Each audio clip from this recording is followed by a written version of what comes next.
Welcome back, everyone. It's Charlie. Recently, Warner Brothers announced that it was accepting Paramount's bid to buy the company after it offered significantly more money than Netflix. Right after that all went down, a lot of people were claiming that James Gunn would be quitting DC when his contract was up at the end of 2027, so I know there are a lot of questions about that.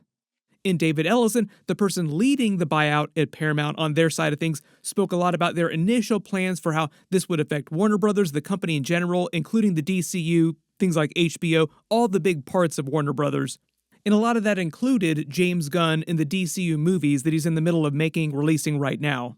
So we will explain what David Ellison and Paramount Brass have actually said about their plans for the future of the DC universe, Warner Brothers, HBO in general, specifically going forward, and primarily focused on the movies and TV shows. Technically, this also includes DC Comics publishing too, but most of the time when these big money people, like these big companies, talk about the future of the DC brand, they're really just talking about mostly the film and TV side of things, like the real big money side.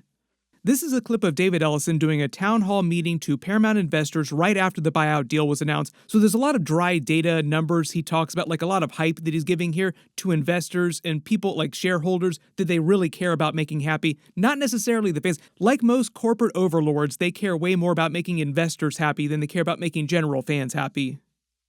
For a total of at least 30 films annually. We've already demonstrated our ability to increase output, with 15-plus films currently dated for 2026, up from 8 releases in 2025 when Paramount combined with Skydance. At the same time, Warner Bros. Pictures delivered a powerhouse slate last year, with Superman, Minecraft, and Sinners propelling the studio past $4 billion in box office.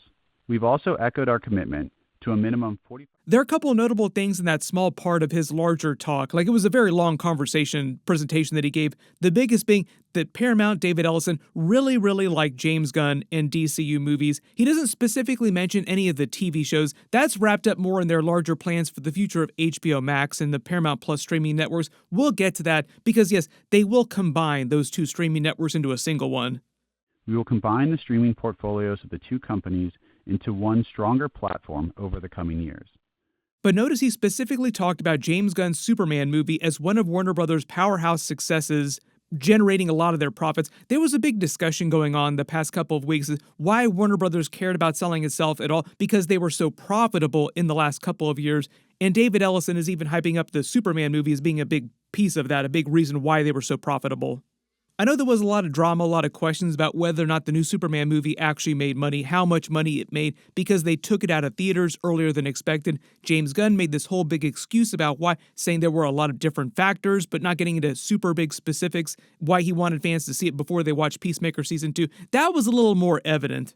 So much of the plot and the cameos in Season 2 relied on you having seen Superman to understand what was going on, why was Lex Luthor in prison, and so much of the season was dedicated to setting up Superman 2, Man of Tomorrow, which took place right after the events of Peacemaker Season 2. There's also this classic term, everybody's heard it at least somewhere, called Hollywood accounting, where all movie studios, not just Warner Brothers, Netflix, everybody, every movie studio, will mess with their earnings and numbers on tax returns to try and avoid having to pay any taxes if possible. And it makes it extremely hard to know whether or not a movie actually made any money, because Marvel, really good example, made over $2 billion on both Avengers Endgame and Infinity War in back-to-back years at the box office, and even more money than that on the merchandise and the home video, like all the stuff after the movies came out. And on paper, they make it seem like the movies barely earned any profit. So a lot of times the best indicator for whether or not a movie is successful, like the Superman movie, for instance, is that people that are making the movies get to make more movies. Because if it's not successful, they're not going to let you make 10 more movies. And you'll remember a couple years ago, Warner Brothers brass, David Zaslav, would not stop hyping up James Gunn like he was the second coming of Christ, and now David Ellison is hyping up James Gunn and the DCU as part of the larger report that Paramount released about the future, their plans for DC. So here's a basic rundown for like a lot of the big bullet points in what they're initially planning on doing. Paramount ultimately wants James Gunn to stick around and continue running his DCU with Peter Safran, his partner, after the buyout is finished and the two companies have fully been combined. His current contract is up at the end of 2027. This is next year as of me posting this video. But it's been a hell of a ride. See you for the next one. The actual buyout is going to take at least 2 to 3 years to complete. Until then, Paramount doesn't fully own Warner Brothers and won't really be able to change any movies or TV shows James Gunn is currently in the middle of making, even if they wanted to. So this means that Supergirl, Clayface, Lantern's still coming out this year the way they originally planned. Superman 2, Man of Tomorrow, the Batman 2 coming out next year. James Gunn hasn't announced their 2028 movie release schedule yet, but he'll get to make whichever movies he originally planned on making that he wants to make, like whichever wind up making it to production, and Paramount won't be ordering him to make something else that he didn't want to make in that year. The reasons why Paramount wants James Gunn to stay is mostly money and stability. They're not the best buds or anything like that. Like, he's not buddy-buddy with David Ellison or anything like that. This is all about long-term profits. They really only care about making money. And currently, Paramount Brass does not want to have to fully reboot the DCU another time so soon after James Gunn just did it and have to start from scratch again. They currently want James Gunn to stay longer term and continue his vision for the DCU. The reason why you saw people saying that James Gunn would quit after his contract was up in 2027 was just a bunch of randos speculating. If you actually watch what James Gunn was saying throughout this whole Paramount, Netflix, Warner Brothers saga the past couple of months, he actually seemed pretty excited by the future post-merger in that things would be more than all right, and that's not something that you say if you plan on bailing next year. The main reason I saw people speculating James Gunn would want to leave, like why he'd even want to go, was Paramount messing with his creative plans for the DC movies, and they start ordering him to follow their plans. And the only people right now that really need to be worried about something like that, about getting messed with in that kind of way, would probably be political commentators in shows like CNN. James Gunn has always been very outspoken about his beliefs, and a lot of them are very different from David Ellison's political beliefs, but both of them are businessmen, and at worst, what you would probably see longer term, the most Paramount would mess with the future DC movies, would just be asking James Gunn to prioritize what Paramount feels would be the most financially successful movies and TV shows driven by their data. It is always going to come back to fundamentally being about what makes the most money. Paramount is taking on $80 billion in debt buying Warner Brothers right now. Literally all they care about is just making as much money as fast as possible. So at least as long as James Gunn's DCU continues to be successful financially, they're not really going to mess with his creative vision. Feet to the fire, though, unless there's some disaster in the next couple of years, I don't think that James Gunn would even think about quitting DC until after he's completed his full DC Chapter 1 Gods and Monsters, the new DC Phase 1 that he initially outlined when they first announced his hiring. So, Peter and I, along with a group of very talented writers, have started to map out an 8 to 10 year plan of what DC Studios will be in film, television, and gaming.